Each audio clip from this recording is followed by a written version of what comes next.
আপনি যদি চান আপনার চুল ঘন, কালো, মোলায়েম এবং চুলের গোড়া মোটা হোক, তাহলে আমার এই প্যাকটি 100% কাজ করবে। হ্যালো ফ্রেন্ডস, আসসালামু আলাইকুম। চলুন প্রথমে দেখে নিই আমার এই প্যাকটি তৈরি করতে কি কি উপকরণ লাগে। এখানে আমি নিয়েছি একটি গোটা ডিম, একটি আধখানা পাতিলেবু, দুটো আমলকি কুচিয়ে নিয়েছি, আর নিয়েছি বড় সাইজের একটা পেঁয়াজ স্লাইস করে কেটে নিলাম, কিছুটা পরিমাণে কারি পাতা, একটি ছোট সাইজের আদা কুচি কুচি করে কেটে নিয়েছি, 7-8টি জবা ফুল ভালোভাবে ধুয়ে নিলাম, 4 থেকে 5 চামচ মেথি এবং 2 চামচ কালো জিরে একসঙ্গে মিক্সড করে 2 ঘন্টা ভিজিয়ে নিয়েছি। কোল্ড পেস্ট, কোকোনাট অয়েল, মধু, পারলে অরিজিনালটা নিতে পারেন, অ্যালোভেরা কিছুটা নিলাম। এরপর সবগুলি একটি মিক্সিং জারের মধ্যে একে একে দিয়ে দিলাম। তবে মিক্সিং করতে হবে খুব ভালোভাবে, যাতে খুব ভালো করে একটির সঙ্গে আর একটি উপকরণ মিলেমিশে যায়। মধুটা 1 চামচ দেবেন আর নারকেল তেল 2 চামচ দিতে হবে, যাতে করে প্যাকটি খুব সুন্দর স্মুথ হয়। এরপর অ্যালোভেরাটি দিয়ে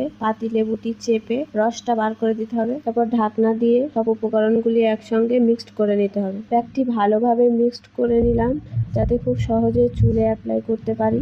এমনভাবে মিক্স করতে হবে যাতে খুব সহজে চামচ থেকে পড়ে যায়। এরপর যাতে খুব সহজে চুলে এর গোড়ায় অ্যাপ্লাই করতে পারি, তার জন্য একটি বড় পাত্রের মধ্যে নিয়ে নিলাম। এরপর চুলটাকে ভালো করে গুছিয়ে নিয়ে সামনের দিকের গোড়া থেকে সুন্দর করে ধীরে ধীরে অ্যাপ্লাই করতে হবে যাতে প্রতিটি চুলের গোড়ায় প্যাকটি পৌঁছায়। এরপর এক ভাগ চুলে আমি ভালো করে প্যাকটি অ্যাপ্লাই করে নিলাম।